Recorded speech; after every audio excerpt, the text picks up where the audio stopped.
Direct ফ্লাইটের ক্ষেত্রে Saudi আরব থেকে বাংলাদেশে বেশিরভাগ যাচ্ছে ইউএস বাংলা, সৌদি এয়ারলাইন্স এবং বাংলাদেশ বিমান।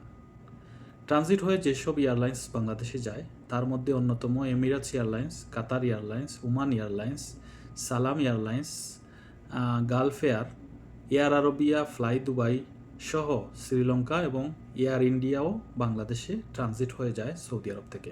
এবং আসার ক্ষেত্রেও আপনার সেম ওয়েতে বাংলাদেশ থেকে সৌদি আরবে আসে। ডিরেক্ট ফ্লাইটের যে 3টি বিমানের বা এয়ারলাইন্সের নাম বললাম, আজকের এই ভিডিওতে জানাবো কোন এয়ারলাইন্সটি সবথেকে কমে ডিরেক্ট ফ্লাইট রেট বা দাম নিচ্ছে। পাশাপাশি ট্রানজিটের যে কয়টা এয়ারলাইন্সের নাম বললাম তার মধ্যেও সবথেকে কম দামে কোন ট্রানজিট এয়ারলাইন্সটি টিকিট কমে বিক্রি করছে সেটি এই ভিডিওতে জানতে পারবেন। আপনি যে জায়গা থেকেই ফ্লাইট করেন না কেন, আপনি যদি আমাকে তথ্য দেন কমেন্ট কিংবা আমাকে ইনবক্স হোয়াটসঅ্যাপের মাধ্যমে, আমি চেষ্টা করব সময় সুযোগ করে আপনাদের আপডেট দেওয়ার। আজকের এই ভিডিওতে ডিরেক্ট এবং ট্রানজিট ফ্লাইটের তথ্য জানাবো রিয়াদ টু ঢাকা, মে মাসের 10 তারিখে যাওয়া এবং জুলাই মাসের শেষের দিকে আসা। আপনি কোথা থেকে ভিডিওটি দেখছেন অবশ্যই কমেন্ট করে জানাবেন এবং আপনার কোনো রিকোয়ারমেন্ট থাকলে সেটি কমেন্টে কিংবা ইনবক্সের মাধ্যমে জানাতে পারেন। শুরুর দিকে আমি ট্রানজিট ফ্লাইটের টিকিটের দাম জানিয়ে দিচ্ছি। এমিরাটস এয়ারলাইন্সের টিকিটের দাম হচ্ছে 1860 রিয়াল। এয়ার আরবিয়ায় যদি আপনি যান তাহলে 2150 রিয়াল। কাতার এয়ারলাইন্সের টিকিটের দাম হচ্ছে প্রায় 2500 রিয়াল। গালফ এয়ারে যদি আপনি যান টিকিটের মূল্য হচ্ছে 1895 রিয়াল। ওমান এয়ারলাইন্সের টিকিটের মূল্য হচ্ছে প্রায় 2600 রিয়াল। শ্রীলঙ্কান এয়ারলাইন্সের টিকিটের দাম প্রায় 3000 রিয়াল। এয়ার ইন্ডিয়াতে যদি আপনি যান তাহলে টিকিটের দাম হচ্ছে 1680 রিয়াল। এটি গেল আপনার ট্রানজিট এয়ারলাইন্সের, ট্রানজিট যেসব এয়ারলাইন্স আছে সেই সব এয়ারলাইন্সের টিকিটের দাম।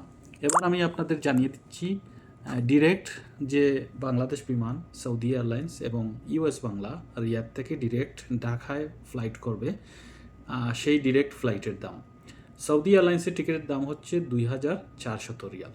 বাংলাদেশ বিমানের টিকিটের দাম হচ্ছে 2650 রিয়াল এবং ইউএস বাংলার টিকিটের দাম হচ্ছে 3800, প্রায় 4000 রিয়ালের মতো। এই মে মাসে ঈদকে সামনে রেখে যেহেতু ফ্লাইটগুলো হবে, সেই ক্ষেত্রে ডিরেক্ট ফ্লাইট যে বাংলাদেশ বিমান, সৌদি এয়ারলাইন্স এবং ইউএস বাংলা, তার মধ্যে সবথেকে কমে বিক্রি করছে সৌদি এয়ারলাইন্স। আপনি তাদের অফিসিয়াল সাইট থেকে কিনতে পারেন। পাশাপাশি ট্রাভেলসে খোঁজ নিলে আপনি যদি টিকিট না পান তাহলে ভেরিফাইড বিশ্বস্ত কিছু ট্রাভেলস আছে, সেই সব ট্রাভেলসে, বড় বড় ট্রাভেলস, সেইগুলোর মাধ্যমে আপনি টিকিট কিনে যেতে পারবেন, তাদের কাছে সম্ভবত সিট থাকতে পারে।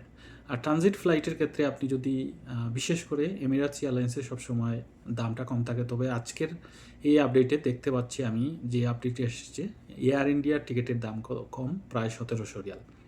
তো আপনার সিদ্ধান্ত নেওয়ার ক্ষেত্রে অবশ্যই যাচাই বাছাই করে নেবেন। আমি তথ্য সংগ্রহ করে ভেরিফাইড সাইটগুলো, বিশ্বস্ত ট্রাভেলস থেকে তথ্য সংগ্রহ করে দিচ্ছি। সময় কিংবা ডেটের পরিবর্তনের কারণে টিকিটের দাম যে কোনো সময় আপডেট হয়ে বেশি হয়ে যেতে পারে, পাশাপাশি কমতেও পারে। আমি ভিডিওগুলো অনলি ফর ইনফরমেশন পারপাস আপনাদের তথ্য তুলে ধরার চেষ্টা করছি। আশা করছি আপনারা এই তথ্য পেয়ে আপনাদের টিকিটের ধারণা জানতে পারবেন ট্রানজিট এবং ডিরেক্ট ফ্লাইটে, এবং আপনি কোন এয়ারলাইন্সে গেলে আপনার বাজেট অনুযায়ী টিকিট কাটতে পারবেন। ভিডিওটি ভালো লাগলে অবশ্যই শেয়ার দেবেন। আমাদের অন্যান্য প্রবাসী ভাই বোন যারা আছে, তারা টিকিটের তথ্য জানতে চান, তারা দেখবেন এবং তাদের বাজেট অনুযায়ী তারা সিদ্ধান্ত নিতে পারবেন কোন এয়ারলাইন্সে ট্রানজিট কিংবা ডিরেক্টে তারা ভ্রমণ করতে পারবেন। আর যদি কোনো কোয়ারি থাকে অবশ্যই আমাকে ইমেল করতে পারেন, পাশাপাশি আমার হোয়াটসঅ্যাপ দেওয়া আছে, টেক্সট করতে পারেন, মেসেজ করতে পারেন, কমেন্ট করতে পারেন এবং ভুল ত্রুটি হলে অবশ্যই ক্ষমাসুন্দর দৃষ্টিতে দেখবেন। ভিডিওটি শেয়ার করে লাইক ফলো দিয়ে সাথে থাকবেন। ধন্যবাদ সবাইকে। আসসালামু আলাইকুম রহমতুল্লাহি ওয়া বারাকাতুহু।